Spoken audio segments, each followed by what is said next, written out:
දවස් 30ක්ම unlimited Netflix බලන්න. unlimited data pack එකක් මුළු පවුලටම unlimited fun එකක් අරගන්න. අදම active කරගන්න.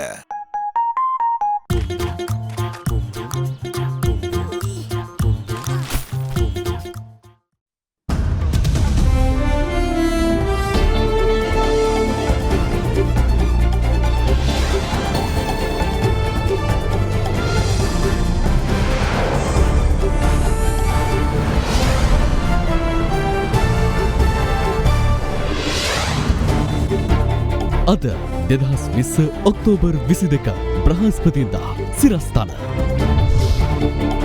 මෙරටින් 14 වන කොවිඩ් මරණය වාර්තාවේ.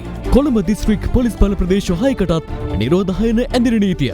බෑලියගොඩ ආශ්‍රිතයන් 863ක් නිරෝධායනය කෙරේ. විස්සේ ඡන්ද විමසුම අද රාත්‍රියේ ද්විත්ව පුරවැසි භාවය නිසා මැති සභය උණුසුම් වේ. මේ කොඩියට යටත් වෙtti මේ කඩු වෙනෙන් දිවුරපොය මේ පාර්ලිමේන්තුව ඇතුළට වෙනුවෙන් තමයි අද ව්‍යවස්ථාවක් හදන්නේ. ඊයේ ක්ලබ් ගියේ නැද්ද? ගෙදර කසි පූජාවාරම තාම කරනවා. රිමාන්ඩ් බහරේ සිටින බදියුදීන් ආරක්ෂිත ඇඳුමින් පාර්ලිමේන්තුවට. විවේචනයට ලක් වූ කරුණු රැසක් 20න් ඉවතට. ද්විත්ව පුරවැසි භාවය ගැන දුන් පොරොන්දුවක් මත 20ට සහාය දෙන බව ආණ්ඩුවේ හවුල්කරුවන් කියයි. නව ව්‍යවස්ථාවට මේ වගන්තිය සුදුසු ආකාරයෙන් ඉතුලත් කිරීමට ජනාධිපතිතුමා පොරොන්දු දුන්නා.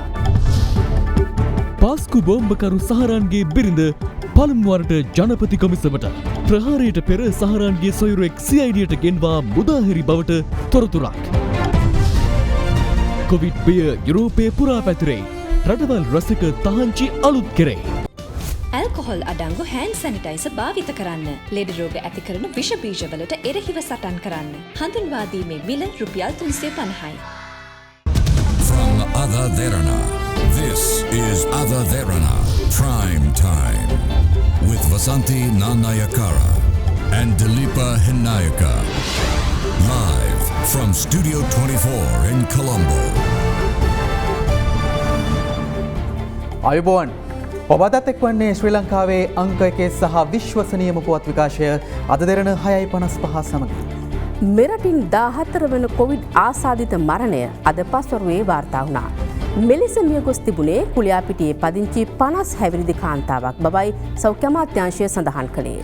මේ අතර කොළඹ දිස්ත්‍රික්කයට අයත් වැල්ලම්පිටිය, බ්ලූමැන්ඩල්, මට්ටක්කුලිය, මෝදර, ග්‍රෑන්ඩ් පාස් සහ කොටහේන යන පොලිස් බල ප්‍රදේශ 6ට නිරෝධායන ඇඳින නීතිය පැනවීමට රජය අද පියවර ගත්තා. අද මෙරට කොවිඩ් ආසාදිතයින් සංඛ්‍යාවද 6000 ඉක්මවා ගියා. COVID-19 ආසාදිත කුලියාපිටියේ පදිංචි 50 හැවිරිදි කාන්තාවක් අංගොඩ ජාතික බෝවන් රෝග විද්‍යායතනයේ ප්‍රතිකාර ලැබමින් සිටියේදී අද පස්වරුවේ ජීවිතක්ෂයට පත්ව තිබෙනවා. ඇය කුලියාපිටිය රෝහලේ දැඩි සත්කාරයකගේ ප්‍රතිකාර ලැබමින් සිටියේදී IDH රෝහල වෙත මාරු කරවා තිබුණේ ඉකුත් 17 වනදායි. දියවැඩියාව වකුගඩු රෝගී තත්ත්වයක් සහ හෘද රෝගී තත්ත්වයකින් ඇය පෙළමින් සිටි තිබෙනවා. මෙම මරණය වාර්තා වීමත් සමග මෙරටින් මෙතෙක් වාර්තා වූ කොවිඩ් ආසාදිත මරණ සංඛ්‍යාව 14ක් දක්වා ඉහළ යනවා.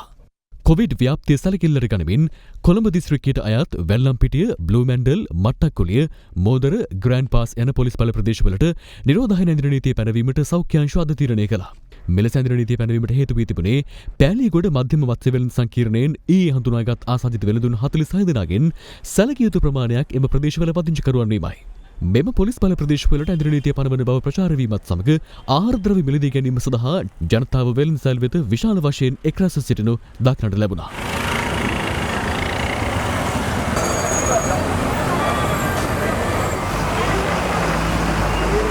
එම පොලිස් බල ප්‍රදේශ 5ට අද පෙරවරුවේ සිට පනවා තිබෙන නිරෝධායන ඇඳින නීතිය එළඹෙන ඔක්තෝබර් 26 වන සඳුදා අලුයම 5 දක්වා බලපැවැත්වෙනවා. මීට අමතරව කොටහේන පොලිස් බල ප්‍රදේශයට අද පස්වරු 6 සිට ක්‍රියාත්මක වන පරිදි නිරෝධායන ඇඳින නීතිය පනවා තිබෙන අතර එය නැවත දැනුම් දෙනතුරු ක්‍රියාත්මක වන බව යුද හමුදාපතිවරයා සඳහන් කළා. පෑලියගොඩ මත්ස්‍ය වෙළඳ පොලේ වෙළඳුන් සහ ඔවුන්ගේ ආශ්‍රිතයන් 1050 දෙනෙකුගේ PCR පරීක්ෂණ ඊයේ සිදු කර තිබෙන අතර ඔවුන් අතරින් 863 දෙනෙකු නිරෝධායන මධ්‍යස්ථාන වෙත යොමු කිරීමට ආරක්ෂක අංශ පියවර ගත්තා. කැලණිය සෞඛ්‍ය වෛද්‍ය නිලධාරී වෛද්‍ය චන්දිමා වික්‍රමගේ මහත්මිය සඳහන් කළේ එම වාර්තා අනුව තවත් වෙළඳුන් 6 දෙනෙකුට වෛරසය ආසාදනය වී ඇති බවයි. පෑලියගොඩ මත්ස්‍ය වෙළඳ පොලේ පැවති තත්ත්වය පිළිබඳව එහි ව්‍යාපාරික සංගමයේ සභාපතිවරයා පළ කළේ මෙවන් අදහසක්. මේ දැන් දින දෙකකට කලින් අපි PCR පරීක්ෂණයක් කරා 105 දෙනෙක්ගේ සැක හිතලා. ඒක හේතු වුණේ මේ අහලපාර කඩවලින් ගිහුවා පෙන්ඩෝල් අර ඩිස්පින් විකින්න වැඩි කියලා. ඒ නිසා අපි PHI මාතෘ දැනුවත් කිරීමක් කරලා ඒගොල්ලෝ හරහා පස්සේ දිව අමාත්‍යාංශ ධර්මති අරගෙන හදිසි PCR පරීක්ෂණ කරලා ශනිකව. ඊයේ දිනේදී කොළඹ දිස්ත්‍රික්කයේ පිහිටි පෑලියගොඩ මාළු වෙළඳ සංකීර්ණයේ කොවිඩ් ආසාදිතයන් 49 දෙනෙකු සොයාගන්න ලැබුවා. එහි බහුතරයක් සොයාගන්න ලැබුවේ ගම්පහ දිස්ත්‍රික්කයේ නිරෝධායන ඇඳිරි නීතිය යොදවා නැති ප්‍රදේශවලින්. ඒත් එක්කම අද සන්ධ්‍යාවේ 6 සිට කොටහේන පොලිස් වසමට නිරෝධායන ඇඳිරි නීතිය යොදවන්නට කටයුතු කරනු ලැබුවා. ඔබ යම්කිසි ආකාරයකින් පසුගිය දින 7 තුල පෑලියගොඩ මාළු වෙළඳ සංකීර්ණ පැමිණලා තිබෙනවා නම් ඔබ මේ දක්වා නිරෝධායනට යොමු කරලා නැත්නම් නිරෝධායන වී හෝ එසේ නොමැතිනම් ඔබගේ ළඟමැති මහජන සෞඛ්‍ය පරීක්ෂකයාට මේ බව දැනුම් දීලා ඔබගේ PCR පරීක්ෂණයක් කර ගැනීමට කටයුතු සලසා ගන්නා ලෙස අපි එවැනි පුද්ගලයන්ගෙන් ඉතාමත්ම කාරුණික ඉල්ලා සිටිනු ලබනවා. පිටකොටුව මැනික් වෙළඳ පොළ අද පෙරවරු 10 සිට ලැබෙන සඳුදාලියව 5 දක්වා තාවකාලිකව වසා දැමීමට පියවරගෙන තිබෙනවා. මාළු මාකට් එකේ තිබෙන තත්ත්වය උඩ මේ වෙළඳ පොළටත් එයින් බලපෑමක් ඇති වෙයි කියන සැකය මත තමයි ලබන සඳුදා උදෑසන 5 වන තෙක් වෙළඳ පොළ වසා දමා තිබෙනවා. පෑලියගොඩ මත්ස්‍ය වෙළඳ සංකීර්ණයේ සිට දෙහිවල මධ්‍යම වෙළඳ සංකීර්ණය වෙත මාළු ප්‍රවාහනය කළ ලොරි රථයක සේවකයෙකු කොවිඩ් ආසාදිතයෙකු ලෙස හඳුනා ගැනීමත් සමග දෙහිවල මධ්‍යම වෙළඳ සංකීර්ණයේ දින නියමයකින් තොරව වසා දමා තිබෙනවා. අදාළ පුද්ගලයා මෙම වෙළඳ සංකීර්ණයේ වෙළඳසල් කිහිපයකටම ගොස් ඇති බවයි සෞඛ්‍ය අංශය සඳහන් කළේ. අද දින උදෑසන දෙහිවල මධ්‍යම වෙළඳ සැලට පෑලියගොඩින් මත්ස්‍යයෙන් මිලදී ගත් අය බෙදා හැරීම සඳහා පැමිණලා තියෙනවා. ඒ අනුව වහාම පොදු වෙළඳ සැල සංකීර්ණයේ සියලුම වෙළඳ ව්‍යාපාරික මහතුන් දැනුවත් කොට ඔවුන්ව ස්වයං නිරෝධායනයට ලක් කර වෙළඳ සැල් වසා දැමීමට කටයුතු කරා. මෙතර ගාල්ල සහ කුඩාවැල්ල දීවර වරායන්හි දීවරින් අතරින් අහමු ලෙස තෝරාගත් පුද්ගලයන්ගේ PCR පරීක්ෂණ අද සිදු කෙරුණා. අපි දැක්කා වුහාන් ප්‍රාන්තයේ විශේෂයෙන්ම ආරම්භයේදී මේ රෝගය ව්‍යාප්ත වුණේ මාළු වෙළඳසැලක් ආශ්‍රිතව. ඒ නිසා මේ අවස්ථාවේ අපි හරියටම නිශ්චිතවම කියන්න දන්නේ නැහැ මාළුන්ගේ පෘෂ්ඨය නැත්නම් මාළුන්ගේ ගැට සමහර වෙලාවට මේ වෛරසය තැවරිලා තියෙනවා නම් ආසාදිතයෙකුගෙන් ඒ කොයිතරම් දුරකට තවත් කෙනෙකුට ව්‍යාප්ත වීමට බලපානවද කියලා. නමුත් ඒ නිසා මාළු පරිභෝජනය පිළිබඳව බියවීමට හෝ චකිතයක් ඇති කර ගැනීමට කාරණයක් තියෙනවා කියලා අපි විශ්වාස කරන්නේ නැහැ. මෙතර ශ්‍රී ලංකා රේගුවට අයත් පෑලියගොඩ ඉඟුරුකඩේ හන්දිය NTC පිවිසුම් දොරටුවේ සේවය කළ රේගු පරීක්ෂකවරුන් දෙදෙනෙකුට කොවිඩ් වෛරසය ආසාදනය වී ඇතැයි රේගු මාධ්‍ය ප්‍රකාශක සුනිල් ජයරත්න මහතා සඳහන් කළා. කළුතර දිස්ත්‍රික්කයේ ග්‍රාම නිලධාරී කොට්ටාශ 6ක්ද හුදකලා ගම්මාන ලෙස ඊයේ රාත්‍රියේ ප්‍රකාශයට පත් කෙරුණා. අගලවත්ත ප්‍රාදේශීය ලේකම් කොට්ටාශයට අයත් අගලවත්ත ගොරොක්ගොඩ බේරගම දාපිලිගොඩ කැකුලන්දල උතුර යන ග්‍රාම නිලධාරී කොට්ටාශ සහ පාලින්ද නුවර ප්‍රාදේශීය ලේකම් කොට්ටාශයේ බෙල්ලන ග්‍රාම නිලධාරී කොට්ටාශය මෙලෙස හුදකලා ගම්මාන ලෙස නම් කර තිබෙනවා. අගලවත්ත සෞඛ්‍ය අධිකාරී කාර්යාලයෙන් සිදු කරන ලද PCR පරීක්ෂණවල ප්‍රතිඵල ඊයේ දින අපට සහභාගී ලැබුණා. ඒකෙදී වාර්තා වෙලා තිබෙනවා අගලවත්ත සෞඛ්‍ය අධිකාරී පළ ප්‍රදේශයේ රෝගීන් 10 දෙනෙක් COVID-19 පොසිටිව් වලට වාර්තා වෙලා තිබෙනවා. මේ රෝගීන්ගේ විස්තර බැලුවාම මෙතන ඉන්න රෝගීන් 8 දෙනෙක් ඉන්නේ බස් රියදුරු සහ කොන්දස්තර මහත්මයා. ඒ අනුව ඒගොල්ලන්ගේ අසුකරුපය හොයාගෙන යාමේදී අපිට තේරුණා මතුගම මීට පෙර වාර්තා වෙච්ච සුභෝගී බස් රථ රියදුරු සහ කොන්දස්තර අයිතිකරුන් සමග මේගොල්ලෝ සම්මිල සම්බන්ධතා තියලා තියෙනවා. මතුගම පදිංචි COVID-19 ආසාදිත කාන්තාවක් පසුගියදා මාතර උද්‍යාන මාවතේ සිය සොයුරියගේ නිවසට පැමිණ තිබීම හේතුවෙන් එම නිවසේ සමාජිකයින් PCR පරීක්ෂණ සඳහා යොමු කර තිබුණා. එහිදී එම නිවසේ සිටි කාන්තාවකට වෛරසය ආසාදනය වී ඇතැයි තහවුරු වීමත් සමග ඇයව ඊයේ පස්වරුවේ අංගොඩ ජාතික බෝවන් රෝග විද්‍යාලයට යොමු කිරීමට සෞඛ්‍ය අංශ පියවර ගත්තා. දැනට ඇඳිරි නීතිය ක්‍රියාත්මක කුලියාපිටිය සෞඛ්‍ය වෛද්‍ය නිලධාරී කොට්ටාශයෙන් නව ආසාදිතයන් 14 දෙනෙකු හඳුනා ගැනීමත් සමග එම කොට්ටාශයෙන් මෙතෙක් වාර්තා වූ ආසාදිතයන් ගණන 44 දෙනෙකු දක්වා ඉහළ ගොස් ඇති බව කුලියාපිටිය ප්‍රධාන සෞඛ්‍ය වෛද්‍ය නිලධාරී වෛද්‍යෝත්පල ගුණසේකර මහතා සඳහන් කළා. එවැනි පසුබිමක කොළඹ සිට කුරුණෑගල දක්වා ගමන්ගත් ශීඝ්‍රගාමී පෞද්ගලික බස් රථයක් නිට්ටඹුව දංගොවිට ප්‍රදේශයේදී නිරෝධායන නීති උල්ලංඝනය කරමින් පුද්ගලයෙකු බස් රථයකට නංවා ගැනීම හේතුවෙන් බස් රථ රියදුරු සහ කොන්දොස්තර නිට්ටඹුව පොලිසිය මගින් අත්අඩංගුවට ගනු ලැබුවා. ගම්පහ දිස්ත්‍රික්කයේ විශේෂයෙන්ම මේ ඒ හරහා ගමන් කරන වාහන සම්බන්ධයෙන් පසුගිය දින කිහිපෙදීම නිරීක්ෂණය කරලා තියෙනවා. එය අවභාවිතා කරමින් දැන් සමහර අය මේ ප්‍රදේශීය වාහන වලින් ගමන් කරමින් අර ඇඳිරි නීති සීමාවන් උල්ලංඝනය කරන බව පේනවා. ඒගොල්ලන්ගේ තමන්ගෙන් ඇහුවොත් ප්‍රකාශ කරන්නේ මේ හරහා වෙනත් ප්‍රදේශයකට යන බව. ඒ වගේම මේ පාරවල් වල වාහන නවත්තනවා, මිනිස්සු ප්‍රවාහනය කරනවා, සංචාරණය සිදු කරනවා. ඒ නිසා අද දිනේදී අපි පොලිසියට උපදෙස් දීලා තියෙනවා කුමන හෝ ආකාරයකට එවැනි තත්වයක් ඇති වුණොත් ඒ වගේ වංචාවක් කරනවා, බොරු තොරතුරු ඉදිරිපත් කරනවා කියලා ඒ අය ඇඳිරි නීති කඩ කරපුවා අය හැටියට සලකලා කටයුතු කරන්න කියලා. ගම්පහ දිස්ත්‍රික්කයේ ඇඳිරි නීතිය ක්‍රියාත්මක වූද කටුනායක අපනයන සැකසුම් කලාපයේ සේවක සේවිකාවන්ට රාජකාරී සඳහා වාර්තා කිරීමට අවසර හිමිව තිබෙනවා. අද වන විටම කලාපයෙන් හඳුනාගෙන ඇති සමස්ත කොවිඩ් ආසාදිතයන් ගණන 331ක්. මිනුවන්ගොඩ කොවිඩ් පොකුරෙන් අද තවත් ආසාදිතයන් 50 දෙනෙකු හඳුනා ගැනීමත් සමග එම පොකුරේ සමස්ත ආසාදිතයන් සංඛ්‍යාව 2558ක් දක්වා ඉහළ ගොස් තිබෙනවා. එම ආසාදිතින් 50 දෙනාගෙන් 22 දෙනෙකු කටුනායක වෙළඳ කලාපයේ ඇඟලුම් ආයතන සේවකයින් වන අතර තවත් 22 දෙනෙකු මිනුවන්ගොඩ ඇඟලුම් ආයතනයේ ආශ්‍රිතයන්. සෙසු ආසාදිතයින් 6 දෙනා පෑලියගොඩ මත්ස්‍ය වෙළඳ පොලෙන් හඳුනාගෙන තිබෙනවා. මිනුවන්ගොඩ පොකුරේ ආසාදිතයන් අතරින් 186 දෙනෙකු පූර්ණ සුවය ලබා රෝහල් වලින් පිටව ගොස් ඇති බව යුද හමුදාපතිවරයා සඳහන් කළා. ඇත්තටම රට ලොක්ඩවුන් කරන්න ඕනද?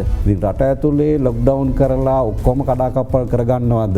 එහෙම නැත්නම් අපි මේක පාලනය කරගන්නවද කියන තීරණය මැද තමයි දෝල් වෙන්නේ. ඒකින්ද දැනට තවමත් මුළු රටම ලොක්ඩවුන් කිරීමේ අවශ්‍යතාවයක් ඇවිල්ලා නැහැ. නමුත් අපිට අපේ රෝගීන් හොයාගන්න අවශ්‍ය වෙන පහසුකම් හදාගන්න. ඒ කියන්නේ දැන් අද ඔය කොළඹ නගරේ කොටසක් කරන්නේ අපේ කාර්ය මණ්ඩලවලට ගිහිල්ලා මේ කන්ටැක්ට්ස් හොයාගන්න අවශ්‍ය පසුබිම් සකස් කරගන්න. දැන් අනුරාධපුර ගත්තාම අපිට කේසස් දෙකයි තියෙන්නේ. පොළොන්නරුව දෙකයි, මාතල දෙකයි, නුවර 8යි, අම්පර 2යි. එතකොට අපිට අනුරාධපුර පොළොන්නරුව ලොක්ඩවුන් කරන්න ඕනේ නැහැ. අපි ඔල්රෙඩි අඳුරගෙන තියෙන්නේ. එතකොට අපි ප්‍රයිම් ෆස්ට් කන්ටැක්ට් එකම අරගෙන අපි ක්වොරන්ටයින් කරලා තියෙන්නේ. සෙකන්ඩ් කන්ටැක්ට් එකම හෝම් ක්වොරන්ටයින් කරලා තියෙන්නේ. එතකොට මේ වගේ අවස්ථාවලට අපිට මුළු රටම ලොක්ඩවුන් කරන්න අවශ්‍යතාවක් නැහැ. දැන් ගම්පහ පළවෙනි පොලිස් බල ප්‍රදේශ 2යි, ඊට පස්සේ මේක 17 දක්වා වැඩි කරා.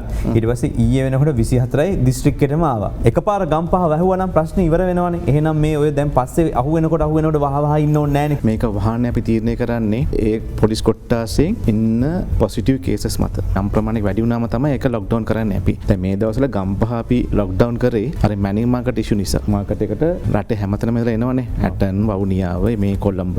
ඒක නිසා තමයි මේක ගම්පහ ඩිස්ට්‍රික්ට් අපි ලොක්ඩවුන් කරේ. නැතුව මේ කමියුනිටි ස්ප්‍රෙඩ් ඒවා මේවා මොකුත් නෙමෙයි. මේක ඇත්තටම කමියුනිටි ස්ප්‍රෙඩ් එකක් නැහැ. මෙතර මේ වසරේ ජූලි 1 වනදා සිට දෙසැම්බර් 31 වෙනිදා දක්වා අතර කාලය තුළ කල්ලිකුත් වන රියදුරු බලපත්‍රවල වළංගු කාලය මාස 3කින් දීර්ඝ කරන බව විශේෂ භාර රාජ්‍ය මාත්‍ය දිලු මමුණගම මහතා සඳහන් කළා.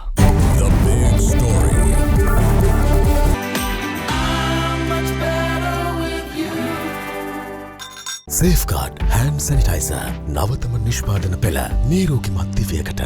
විසිවන ව්‍යවස්ථා සංශෝධන පනත් කෙටුම්පතට අදාළ දෙවන වර කියවීමේ විවාදය මේ වන විට පැවැත්වමින් තිබෙන අතර ඊට අදාළ ඡන්ද විමසීම අද රාත්‍රියේ සිදු කිරීමට නියමිතව තිබෙනවා.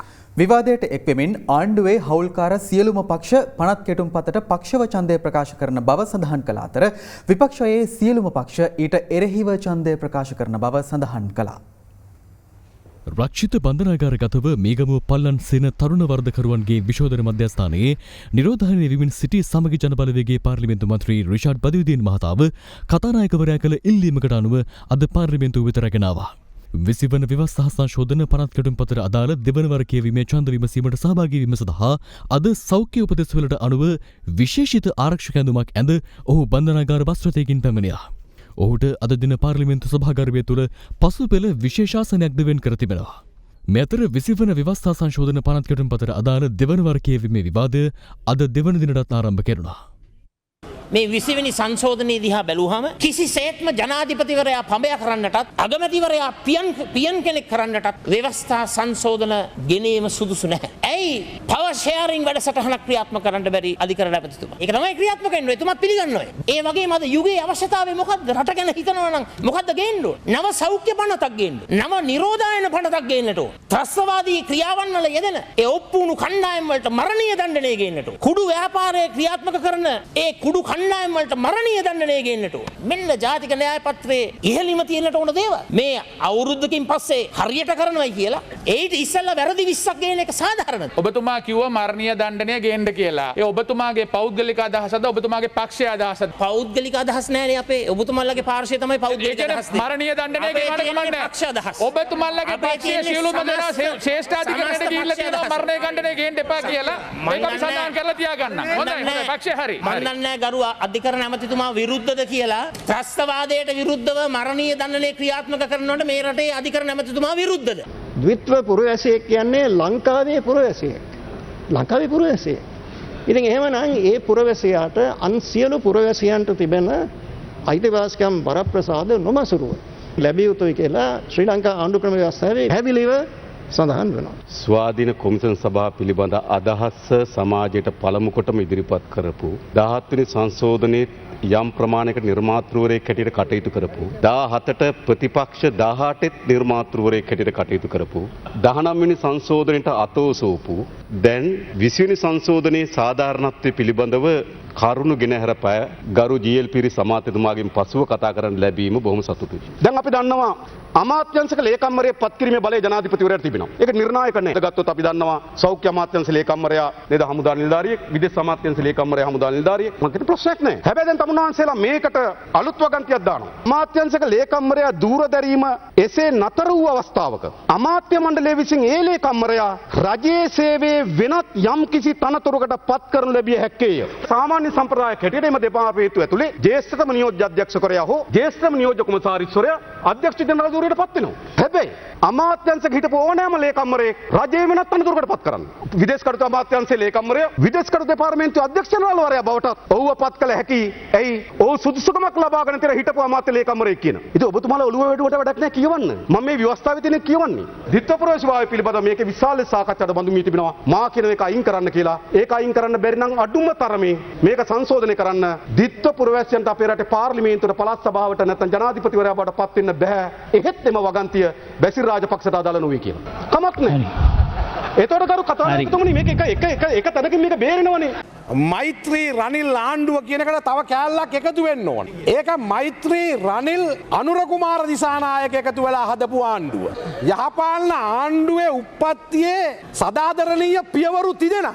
තව පියවරු දෙන්නෙක්ක පාවදීලා ඉතුරු පියා අතහෝද ගන්න හදනවා. 19ට සහයෝගය දීපු ජනතා විමුක්ති පෙරමුණට මොකද වුනේ? ජනතා විමුක්ති පෙරමුණටත් මිනිස්සු දෙනවා පණිවිඩයක්. සමස්ත ඡන්දය පාවිච්චි කරන මිනිස්සුන්ගෙන් 3%කට ජනතා විමුක්ති පෙරමුණ පල්ලෙහාට ගේනවා. නොගැලපෙන දීගයක ලැබිච්ච විකෘති දරුවෙක් තමයි මේ යහපාලන ආණ්ඩුව ගෙනාපු 19 වෙනි සංශෝධනය. මුරුත්තෙට්ටු ආනන්ද හාමුදුරුව, ඒ වගේම ඇල්ලේ ගුණවංශ හාමුදුරුව, බෙන්ගමුවේ නාලක හාමුදුරුව ඇතුළු මහා සංඝරත්නය කිව්වා මේක අයින් කරගන්න. මල්නතු වස්කිරි ලේකාධිකාරී හාමුදුරුවෝ කිව්වා. රාමාඤ්ඤ අමරපුර ඒකාබද්ධ නිවේදනයක් නිකුත් කර හාමුදුරුවෝ. ඒ වගේම ක්‍රිස්තියානි කතෝලික සභා ටික මේකට විරුද්ධ වුණා. බණ තමුන්නාසට අයිතියක් තියෙනවද එහෙනම් 20 ගැන උඩ පැන පැන කතා කරන්න. 20 සම්මත කරගන්න කරන්න තියෙන ඔක්කොම කරා. අපේ ඇමතිවරු, අපේ മന്ത്രിවරු ගිහිල්ලා දැම්මා හිරේ. ඉතුරු മന്ത്രിවරුන්ට බලපෑම් කරා. ඒ විතරක් නෙවෙයි සමහර අයට මුදල් දෙන්න යනවා. අපිට විතරක් නෙවෙයි ආණ්ඩු පක්ෂයේ ඇමතිවරුන්ට ගහන්න යනවා පාර්ලිමේන්තුව ඇතුලේ. ඊයේ වෙන විට අපිට විසඳ ගන්න ඉතුරු වෙලා තිබුණේ ද්විත්ව පුරවැසියන් මන්ත්‍රී ධූර දැරීමේ කියන කාරණේ පමණමයි. දැන් මේකට කියන්නේ ගරු මන්ත්‍රීතුමිය සිංහනාද බලු කෙඳිරි. දැන් මේ බලු කෙඳිරියක් තමයි තියෙන්නේ.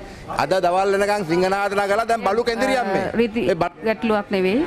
අපි ඊයේ ජනාධිපතිතුමා හමු වුණා ආණ්ඩු පක්ෂයේ බෙදීම් ඇති කරලා අර ඌරන් කැකුළු දල්න විලට හබම් කුකුලන්ට මගුල් කිව්වාගේ මගුල් නටන්න හිටිය කට්ටියට නම් මේ කනගාටුදායක ප්‍රවෘත්තියක් වේවි කියලා සඳහන් කරමින් දැන් ද්විත්ව රටවැසියන් ගැන විශාල සාකච්ඡාවක් තියෙනවා. ඒ ද්විත්ව රටවැසි කතාවත් එකට ඇතුළත් උනේ පෞද්ගලික කෝන්තර පිරිමහා ගැනීමේ පරමාර්ථයෙන් මිසක් ඒකෙන් ඇත්තටම සිද්ධ වෙන අගතියක් දැකලා ඒ අගතියට වැටබැදීමේ කියන අර්ථයෙන් නෙවෙයි. ඒ විදිහට තමයි. ඇයි මොකෝ? ඇනුමක් ගියාද? ඊයේ ක්ලබ් ගියේ නැද්ද? ඒ නිසා ගෙදර කසි පූජාවාරම තාම කරනවද? එතකොට අපි ඉදිරිපත් කරපු කාරණා තුනෙන් ඉතුරු වුණේ ද්විත්ව රටවැසි භාවය පිළිබඳ ප්‍රශ්නය පමණයි. මේ ඇමරිකානු කොඩියට යටත් මෙන්න මේ ඇමරිකානු කොඩියට යටත් ඒ දියුරුමට යටත් පිරිසක් මේ සභාවට එන එක වෙනුවෙන් තමයි පෙනී සිටින්නේ. මේ කොඩියට යටත් වෙද්දී මේ කඩුව වෙනුවෙන් දියුරපු අය පැහැදිලිවම මේ පාර්ලිමේන්තුව ඇතුළට එම වෙනුවෙන් මේ පාර්ලිමේන්තුව ඇතුළට වෙනුවෙන් තමයි අද ව්‍යවස්ථාවක් හදන්නේ. හෙට අනිද්දා වෙනකොට කරු කතානායකතුමනි මේ පාර්ලිමේන්තුව ඇතුළට මෙන්න මේම වෙනුව තිනුත් වෙන්න පුළුවන්. මෙන්න මේම වෙනුව තිනුත් වෙන්න පුළුවන්. එක එක වගේ වෙන වෙන පෙනුම් තිනුම් වෙන්න පුළුවන්. මොකද මේක ඇතුළට නොඑක් විකෘතියුම් වෙනවා. මේකට චීන වෙනවා. මේකට ඇමරිකන් කාර්ය වෙනවා. මොකද මේ ද්විත්ව ප්‍රවේශභාවය අද දීලා තියෙන්නේ. මේ පාර්ලිමේන්තුව මේ තත්ත්වයට පාච්චල් කරන්න ලෑස්ති වෙන්න එපා. ගරු නියෝජ්‍ය කතානායකතුමනි මේ මගේ මාස්ක් එකක්. මේක මාස්ක් එකක් මම මේ පාවිච්චි කරුවේ. මේක මාස්ක් එකක් විශේෂ මාස්ක් එකක්. විසිවන ව්‍යවස්ථා සංශෝධන පනත් කෙටුම් පතට අදාළ දෙවන වර කියවීමේ විවාදය අද රාත්‍රී 7:30ට අවසන් වීමෙන් අනතුරුව දෙවන වර කියවීමේ ඡන්ද විමසීම පැවැත්වීමට නියමිතයි. මේ පිළිබඳ නවතම තොරතුරු දැන ගැනීම සඳහා අප දැන් සම්බන්ධ කරගන්නවා පාර්ලිමේන්තු සංකීර්ණයේ රැඳී සිටින හසිත විජේවර්ධන. අයිබෝන් හසිත. ඔව් ඔබ කිව්වා වගේ පාර්ලිමේන්තු සංකීර්ණයෙන් දැන් තමයි අපි සජීවීව ඔබත් එක්ක මේ විදිහට සම්බන්ධ වෙන්නේ. 20 වෙනි සංශෝධන පනත් කෙටුම් පතට අදාළ දෙවන වර කියවීමේ විවාදය මේ වන විට පැවැත්වෙමින් තිබෙනවා. මේ විවාදය රාත්‍රී 7:30ට අවසන් වීමෙන් පසුව එහි දෙවන වර කියවීමේ ඡන්ද විමසීම ආරම්භ කිරීමට නියමිතව තියෙනවා. ඉතින් ඉන් අනතුරුව තමයි මීට අදාළ සංශෝධන එකතු කිරීම සඳහා කාරක සභා අවස්ථාව රැස්වන්නේ. විශේෂයෙන්ම පසුගියදා ශ්‍රේෂ්ඨාධිකරණය විසින් නියම කරනු ලැබූ 3, 5, 14 සහ 22 යන වගන්ති අද දවසේදී සංශෝධනය කරන්නට නියමිතව තිබුණා. ඒ විතරක් නෙමෙයි පසුගියදා ආණ්ඩු පක්ෂ රැස්වීමේදී ඔවුන් එකඟතාවයට එළඹුණු ඒ සීලු කරුණු තත් දවසේදී සංශෝධනයට ලක් කරන්නට නියමිතව ඉන්නවා කාරක සභා අවස්ථාවේදී. ඉන් අනතුරුව තමයි තුන්වෙනි වර ඡන්ද විමසීම අද දවසේදී පැවැත්වෙන්නේ. ඉතින් ඉන් අනතුරු තමයි අපිට කියන්න පුළුවන් අද දවසේදී 20 වෙනි සංශෝධන පනත් කෙටුම් පත සම්මත වෙනවද නැද්ද කියන කාරණේ කොහොම වුණත් පාර්ලිමේන්තු සංකීර්ණයෙන් අපිට වාර්තා වෙනවා. විශේෂයෙන්ම විපක්ෂීය නියෝජනය කරන රිෂාඩ් බදුදීන් ඒ වගේම රවුෆ් හකීම් මන්ත්‍රීවරයාගේ පක්ෂවලට අදාළ ඇතැම් මන්ත්‍රීවරු අද දවසේදී මීට සහයෝගය දක්වමින් ඡන්දය භාවිත කරන්නට නියමිත බව. ඉතින් මේ සියලු තොරතුරු අපි සූදානම්ින් ඉන්නවා ලද සැනින් ඔබට ගෙනෙන්නට. ඒ වගේම ටීවී දෙන්න ඔස්සේත් සජීවව ගෙනෙන්නට දැන්ට සමුගන්නවා නැවතත් සම්බන්ධතාවයේ ප්‍රවෘත්ති මැදිරියට ලබා දෙමින්. හොඳයි. ස්තුතියි හසිත ඔබට.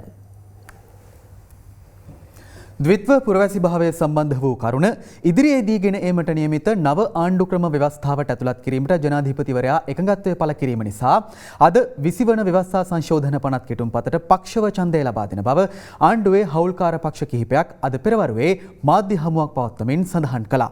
එම මාධ්‍ය හමුවට විමල් වීරවංශ, උදය ගම්මන්පිල, වාසුදේව නානායක්කාර යන අමාත්‍යවරුන් සහ තවත් මන්ත්‍රීවරුන් පිරිසක්ද එක්ව සිටියා.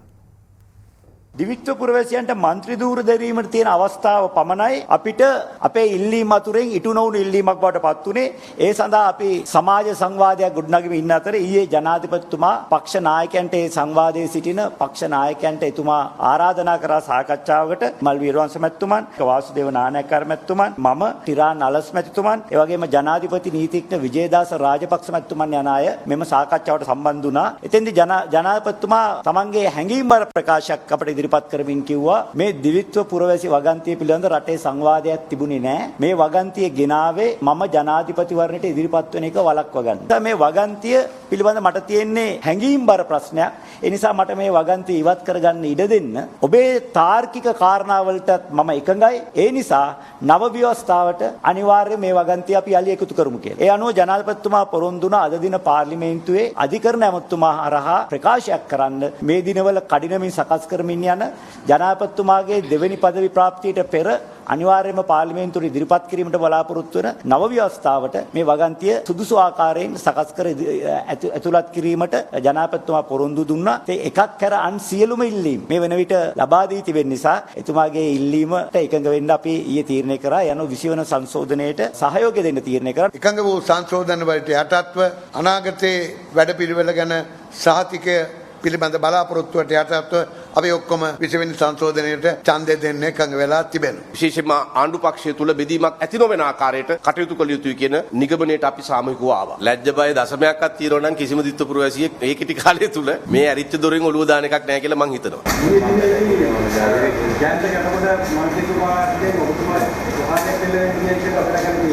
නෑ එහෙම ප්‍රහාරයක් එල්ල වෙලා නෑ. එතුමා මන් දන්නේ කාගේ හරි කොන්ත්‍රාත්තුවකට අපේ පක්ෂයේ മന്ത്രിතුමන්ලාව යම් යම් යෝජනා ඉදිරිපත් කරලා තියෙනවා කඩලා අරගන්න. මේ පිළිබඳව අපේ മന്ത്രിතුමන්ලා සියලු දෙනාම මට පැමිණිලි කරා. මම මේක අග්‍රාමාත්‍යතුමන්ට පැමිණිලි කළා. ඒ අවස්ථාවේ ජයන්ත කැටුගොඩ මහත්මයා ඒ ස්ථානයේ හිටියා. කවුද එහෙම කරන්න කියලා ඇහුවම මං කිව්වා මෙන්න මෙයා කියලා. ඒ කිව්වට පස්සේ තමයි යම්කිසි බහින්බස් වීමක් සිදු වුණේ නැතු මේ පහර දී ගැනීමක් සිදු වුණේ නැහැ. ඇමති මණ්ඩලයේ යම්කිසි උදව් කැමතිවරු චෝදනා කරනවා මෙතන යම්කිසි පුද්ගලෙක් මේ කට්ටිය අසුරවලයි කියලා. නෑ ඔය දකුණේ කතාවක් තියෙන මට මතක නැහැ හුංගක් කියලා කියන්නේ. ඒතුමා හුංගෙක්. අද හවස මේ ඡන්ද විමසීමේදී ඔබතුමාලා ප්‍රකාශ කළා මුස්ලිම් മന്ത്രിවරුන්ගේ ඡන්දය ලබා ගන්න නැහැ කියලා. මුස්ලිම් മന്ത്രിවරු ඡන්දය ලබා දුන්නොත් මොකද ඔබතුමාලා ගන්නේ? කවුරු හරි ඉතින් බලෙන් ඡන්ද දෙන්නේ නැවනේ ඉතින් අපි මොන කරන්නේ? හැබැයි ඉතින් කවුරු ඒ ඡන්ද දුන්නයි කියලා ඒ කට්ටිය මේ ආණ්ඩුව ඇතුළට වද්ද ගන්න එනවා නම් රිෂාඩ්ගේ ගෝලියෝ ටික ඒකට නම් අපි එකග වෙන්නේ නැහැ. පාස්කු ඉරුදින එල්ල වූ මරාගෙන මැරෙන බෝම්බ ප්‍රහාර මාලාව මෙහෙය වූ සහරාන් හෂීම්ගේ බිරිඳ වන අබ්දුල් කාදර් පාතිමා හාදියා අද ජනාධිපති විමර්ශන කොමිසම හමුවේ පෙනී සිටියා. අපරාධ පරීක්ෂණ දෙපාර්තමේන්තුව අත්අඩංගුවේ පසුවන ඇය අද කොමිසමට පැමිණියේ පළමු වරටයි. පාස්කෝ ඉරුදින එල්ල වූ මරාගෙන මැරෙන බෝම්බ ප්‍රහාර මාලාව මෙහෙය වූ සහරාන් හෂිම්ගේ බිරිඳ වන අබ්දුල් කාදර් ෆාතිමා හාදියා අද සාක්ෂි විමසීම සඳහා පළමු වරට ජනාධිපති කොමිසම වෙත කැඳවුවා. සයින්දු මර්ධ පිපිරීමෙන් දිවිගලවාගත් ඇය ත්‍රස්තවාදය වැළැක්වීමේ පරදයාර්ථයේ අපරාධ පරීක්ෂණ දෙපාර්තමේන්තුව බහරේ මේ වන විට රඳවා සිටිනවා. නමුත් පාස්කෝ ප්‍රහාරය සම්බන්ධයෙන් මේ වන විටත් අධිකරණයේ නීතිමය කටයුතු සිදුවන බැවින් මෙම කොමිසම හමුවේ ඇයගෙන් සාක්ෂි විමසිය හැකිද යන්න පිළිබඳ රජයේ ජ්‍යෙෂ්ඨ අතිරේක සොලිසිටර් ජෙනරාල් සරත් ජයවර්ධන මහතා දීර්ඝ කරුණු පැහැදිලි කිරීමක් සිදු කළා. එම පැහැදිලි කිරීම සිදු කෙරුණේ ජනමාධ්‍ය නොමැතිවයි. ඒ අනුව සහරාන් හෂිම්ගේ බිරිඳ අබ්දුල් කාදර් ෆාතිමා හාදියාගෙන් ජනාධිපති කොමිසම හමුවේ සාක්ෂි ලබා ගන්නේද නැද්ද යන්න පිළිබඳ තීන්දුව හෙට උදෑසන 10ට ප්‍රකාශ කිරීමට කොමිසමේ සභාපති විනිසුරුවරයා තීරණය කළා. පාස්කෝ ඉරුදින ත්‍රස්ත ප්‍රහාරය එල්ලවන අවස්ථාවේ දිවයින පුරා රාජකාරී කටයුතු සිදු කරමින් සිටි රාජ්‍ය බුද්ධි සේවයේ නිලධාරීන් රැසකගෙන් පෙරේදා ජනාධිපති කොමිසම මාධ්‍ය නොමැතිව රහසිගතව සාක්ෂි විමසා තිබුණා. කෙසේ වෙතත් එහිදී මුල්වරට අනාවරණ වූ කරුණු රැසක් පිළිබඳ වැඩිදුර සාක්ෂි විමසීම සඳහා ජනාධිපති කොමිසම කළ කැඳවීමකට අනුව රාජ්‍ය බුද්ධි සේවයේ හිටපු අධ්‍යක්ෂ ජ්‍යෙෂ්ඨ නියෝජ්‍ය පොලිස්පති නිලන්ද ජයවර්ධන මහතා ඊයේ 25 වෙනි දිනටත් ජනාධිපති කොමිසම වෙත පැමිණියා. එහිදී ජනාධිපති කොමිසමේ සභාපතිවරයා විමසා සිටි අප්‍රේල් 4 තොරතුරේ නම් සඳහන් වූ ත්‍රස්තයන්ගේ ඡායාරූප සහ තොරතුරු රටපුරා විහිදී සිටි රාජ්‍ය බුද්ධි සේවයේ නිලධාරීන්ට යවා ත්‍රස්තයන් සැඟව සිටින ස්ථානයක් පිළිබඳව සොයා නොබැලුවේ මන්ද යන්නයි. නියෝජ්‍ය අධ්‍යක්ෂ හරහා මුළු රටේම ඉන්න අපේ නියෝජිතයන්ට සහරාන් ඇතුළු අන්තවාදීන්ගේ ජීවදත්ත සහ ඡායාරූප යවුවා. සහරාන් ප්‍රහාරයකට සූදානම් ඒ නිසා ඔවුන් ස්ථානගත වෙලා ඉන්න තැන් ගැන සොයන්න කියලා. යයි ජයවර්ධන මහතා පිළිතුරු දුන්නා. ඒ කියන්නේ අප්‍රේල් 4 විදේශ බුද්ධාශ්වයකින් ප්‍රහාරයක් පිළිබඳ පූර්ව දැනුවත් කිරීමක් කරන්නත් ඉස්සෙල්ලා ඔබ දැනගෙන හිටියද සහරාන් ශ්‍රී ලංකාවේ ප්‍රහාරයක් සිදු කරන්න පුළුවන් කියන එක. යයි කොමිසමේ සභාපති විනිසුරුවරයා දැඩිව විමසා සිටියා. ස්වාමීනි සහරාන් ශ්‍රී ලංකාව තුළ යම්කිසි දෙයක් කරයි කියලා අපිට දැනීමක් තිබ්බා. යයි ජයවර්ධන මහතා කියා සිටියා. ජයවර්ධන මහත්මයා ඔබ අද මේ කොමිසම හමුවේ සාක්ෂි දෙන 25 වන දිනය. නමුත් ඔබ මීට පෙර කිසිම දිනයක මාර්තු 26 ඔහොම තොරතුරක් පහළ නිලධාරීන්ට ඡායාරූප සමග යොමු කළා කියලා නැහැ. අඩුමතරමේ ඔබ මේ කොමිසමේ පොලිස් ඒකකයට ප්‍රකාශයක් ලබා දීමේදීවත් මේ ගැන සඳහනක් කරලා නැහැ. ඇයි ඒ? යනුවෙන් ජනාධිපති කොමිසමේ සභාපතිවරයා පෙරලා ප්‍රශ්න කළා. ස්වාමීනි පොලිස් ඒකකයේ ප්‍රකාශයක් දෙද්දී ඒ ගැන සඳහන් නොකළේ මගේ සාක්ෂි ලබා දීමට අදාළව රාජ්‍ය බුද්ධි සේවයෙන් එවපු ලේඛනවල එම ලේඛනය ඇතුළත් නොවූ නිසා. යයි ජයවර්ධන මහතා පිළිතුරු දුන්නා. ජනාධිපති කොමිසමේ සභාපතිවරයා යලි ප්‍රශ්න කළේ දැන් අප්‍රේල් 4 විදේශ බුද්ධාශ්වයකින් ප්‍රහාරයක් පිළිබඳ කළ පෙරදැනුවත් කිරීමේ ප්‍රසිද්ධ හෝටල් වලට ප්‍රහාරයක් එල්ල විය හැකි බව සඳහන්ව තිබියදී ඔබ එම හෝටල් අසල ඔබේ නිලධාරීන් ආදේශන රාජකාරිවලට යොමු කළේද යන්නයි. නැහැ. ඒ තොරතුරු වල නිශ්චිත හෝටලයක් ගැන සඳහන් වුණේ නැති නිසා මම නිලධාරීන් ආදේශන රාජකාරිවලට යොමු කළේ නැහැ. යනුවෙන් ජයවර්ධන මහතා පිළිතුරු දුන්නා. එහිදී ජනාධිපති කොමිසමේ සමාජික අභියාචනාධිකරණ විනිසුරුවරයා වැඩිදුරටත් ප්‍රශ්න කළේ ත්‍රස්ත විමර්ශන කොට්ටාශය මේ කොමිසම හමුවේ සාක්ෂි දී තිබෙනවා. සහරාන්ලා මේ ප්‍රහාරය සැලසුම් කළේ 2019 වර්ෂයේ මාර්තු 27 පානදුර පිහිටි ආරක්ෂක නිවසක කියලා. ඔබ ප්‍රහාරයට පෙර මේ පිළිබඳ දැනුවත්ව සිටියාද යන්නයි.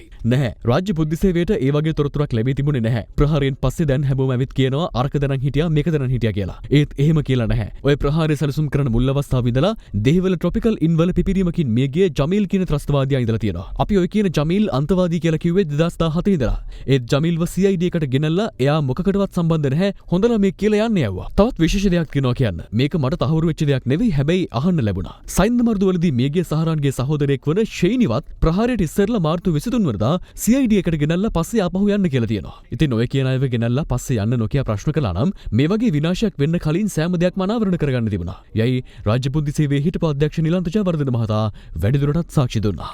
මේ අතර ජනාධිපති විමර්ශන කොමිසම හමුවට හිටපු ජනාධිපති මෛත්‍රීපාල සිරිසේන මහතා අද පස්වරුවේ 5 වන දිනටත් පැමිණි අතර එහිදී හිටපු ජනාධිපතිවරයාගෙන් හරස් ප්‍රශ්න විමසීම අද ආරම්භ කෙරුණා. කොවිඩ් වසංගතයේ දැඩි බලපෑමට යලි නැතුව ඇති ස්පාඤ්ඤයේ සහ ප්‍රංශයේ සමස්ත ආසාදිතයන් ගණන මිලියනය ඉක්මවා තිබෙනවා. එමෙන්ම ජර්මානු සෞඛ්‍ය අමාත්‍යවරයාත් කොවිඩ් වෛරසයට ගොදුරු වී ඇති බව විදේශ මාධ්‍ය අද වාර්තා කළා. කොවිඩ් ආසාදිතයන් මිලියනය ඉක්ම වූ රටවල් සංඛ්‍යාව 7ක් දක්වා ඉහළ ගොස් තිබෙනවා. එම ලයිස්තුවට එක් වූ නවතම රටවල් වන්නේ ස්පාඤ්ඤය සහ ප්‍රංශයයි. ස්පාඤ්ඤයේ නවා ස්වයංපාලන කලාපය අද සිට සති දෙකක් වසා දැමීමට තීරණය කර තිබෙනවා. රටපුරා ඇඳිරනීති පැනවීමට රජයේ අවධානය යොමු වී ඇතත් දේශපාලන ගැටුම් වෛරසයේ දෙවන දැල්ල පාලනය කිරීමේ උත්සාහය අනතුරේ හෙලා ඇති බව සඳහන්. සති 3කට අඩු කාලයකදී කොවිඩ් වෛරස් ආසාදිතයන් දෙගුණ වීමෙන් පසුව පෝලන්තය අද නව සීමාවන් ප්‍රකාශයට පත් කිරීමට නියමිතයි. නෙදර්ලන්තය දැනටමත් අර්ධ වශයෙන් රටවසා දමා ඇති අතර කොවිඩ් දෙවන දැල්ල පාලනයට ස්කොට්ලන්තයේද හෙට සිට නව සීමා ප්‍රකාශයට පත් කරනු ඇති. මේ අතර කොවිඩ් ආසාදනය වීම නිසා ජර්මානු සෞඛ්‍ය අමාත්‍ය ජෙන්ස් ස්පාන් නිවසේ නිරෝධායනයට යොමු කර ඇති බවද විදේශ මාධ්‍ය අද වාර්තා කළා. අමරිකාවේ යළිත් ආසාදිතයන් ඉහළ යාමක් සිදු වී ඇති අතර ඊයේ දිනේ වන විට තවත් ආසාදිතයින් 60787ක් එක්වීමත් සමග මුළු ආසාදිතයින් ගණන 85,81,000ක් මවා ගියා. ඊයේ ඇමරිකාවේ මරණ දහසකට වැඩි සංඛ්‍යාවක් වාර්තා වූ අතර මෙතෙක් වාර්තා වූ මරණ සංඛ්‍යාව 2,27,000ක්ම වෙනවා. කෙසේ වෙතත් අමරිකානු ජනාධිපතිවරණය නොවැම්බර් 3 වනදා පැවැත්වීමට නියමිත අතර ඒ අනුව ඒ සඳහා ප්‍රධාන අපේක්ෂකයින් දෙදෙනා වන ට්‍රම්ප් සහ ජෝ බයිඩන් තම මැතිවරණ ව්‍යාපාරයේ නිරත වෙමින් සිටිනවා. ඉන්දියාවේ උපරිම තත්ත්වය ළඟාවීමෙන් පසුව මේ වන විට ආසාදිතයින් වාර්තා වීම ක්‍රමයෙන් අඩු වෙමින් පවතින අතර ඒ අනුව ඊයේ දින වාර්තා වූයේ ආසාදිතයන් 56,000ක් සහ මරණ 703ක්. ඉන්දියාවෙන් මේ වන විට ආසාදිතයින් 177කට වැඩි පිරිසක් හඳුනාගෙන ඇති අතර වාර්තා වන සමස්ත මරණ සංඛ්‍යාව 1,16,000ක්ම වන. හොරණ මුවපට්ටිය මීවන පලාන ඇතුළු ප්‍රදේශ කිහිපයක් මුහුණ දෙන හිවල් උවදුර තවමත් අවසන් වී නැහැ. එම බිහිතිය තවත් උග්‍ර කරමින් ප්‍රදේශයේ 16 හැවිරිදි පාසැල් සිසුවෙකුත් හිවලෙකු සපා කෑමට ලක්ව තිබෙනවා. හොරණ මුවපට්ටිය සහ ඕවිටියාගල ප්‍රදේශවලට හිවලුන්ගෙන් එල්ලවන තර්ජන පිළිබඳ පසුගියදා අද දෙරණ රටට අනාවරණ කළා. එම උවදුරේ ආසන්නම සිදුවීම ඊයේ වාර්තා වුණේ හොරණ මීවන පලාන ප්‍රදේශයෙන්. ඊයේ හිවලෙකුගේ සපා කෑමට ලක්ව ඇත්තේ 16 හැවිරිදි පාසල් සිසුවෙක්. ඔහු හොරණ මූලික රුහලට ඇතුළත් කරනු අතර තත්ත්වය බරපතල නොවීම නිසා ප්‍රතිකාරවලින් පසු යලි නිවසට නැගින්න යනු ලැබුවා. කෑගහන මේගොල්ලෝ බලන්න ගියන් පස්සේ නරිය උඩහට දුවගෙන එනවා. ඒ තාත්තට ගියම බල්ලෝ දෙන්නම මේගොල්ලෝ පැන පැන ගැහුවා කට්ටියක කියලා. නරිය මුටි කාගෙන පැන පැන ගියා යන්නේ. ගහ යනකොට මෙතෙන්ද ඉරක් ගාලා මෙයා වැදුන වැහලා. වැන්නට පස්සේ නරිය අල්ලලා කපුවා. සිසුවා සපා කෑ හිවලා ප්‍රදේශවාසීන් මරා දමා ඇති අතර සත්වයාට ජලවීතිකාව ඇද්දැයි සොයා බැලීමට හිවලාගේ හිස බෙල්ලන්විල වනජීවී නිලධාරීන් රැගෙන ගොස් තිබෙනවා. මෙම ප්‍රදේශවල හිවල් බිහිතිය උත්සන්න වූයේ හොරණ මිල්ලනිය ප්‍රදේශයේ 8 හැවිරිදි දැරියක් සිවල් සපා කෑමෙන් ජීවිතක්ෂයට පත්වීමත් සමගින්. ඉකුත් 7 වනදා මීවන පලාන්නට කඩාවැදුණු හිවලෙකු අවුරුද්දක් වේදි දැරියක් සපා කා තිබුණා. වනජීවී නිලධාරීන් හිවලුන් කොටු කර ගැනීමට අවදානම් ප්‍රදේශවල උගුල් අටවා ඇත්තේ මෙලෙසින්. නමුත් තමන්ට බියක් නැතිව නිදහසේ වැඩ කටයුතු කරගන්නට තවමත් හැකියාවක් ලැබෙන්නේ නොමැති බවටයි ජනතාව චෝදනා කරන්නේ. හැමදාම මේ දැන් ඉතිසලත් මෙතනින් නරිත් පැන්න. පැනලා ගියා යන කොහෙ ගියා හැමදාම මේ හැමතැනම වරදින්නෙම නැතුව ඉන්නවා. හවස 4-5 වෙනකොට නම් කෑ ගන්නවා ඌ කියන මෙලට යන්න. පෙළේ වැඩක් කරගන්න විදියක් නැහැ නරි. මේකට විසඳුමක් ඇත්තෙත් නැහැ මොකුත් නැහැ. This is a news alert from Ava Verana 24. විසිවන ආණුක්‍රම ව්‍යවස්ථා සංශෝධන පනත් කෙටුම්පතේ දෙවන වර කියවීමේ ඡන්ද විමසීම මේ වන විට ආරම්භ වී තිබෙනවා. දැන් අපි යොමු වෙනවා හි සජීවී දර්ශන වෙත. ඔබතුමාගේ ශාන්ත බණ්ඩාර මන්ත්‍රීතුමා පස්සේ ගන්නම් ඒක. මේක ඉවරුලා ගන්න. හරි 2යි. 3යි.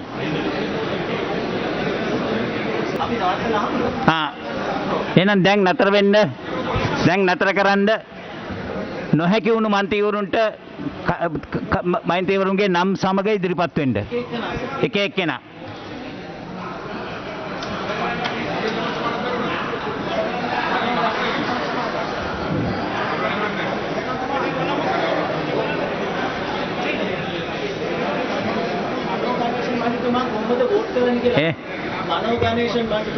මනෝ ගණේෂන් මන්ත්‍රීතුමා කොහොමද වෝට් කරන්නේ? විරුද්ධවද පක්ෂවද? විපක්ෂ නෝ. This is a news alert from Ava Verana 24.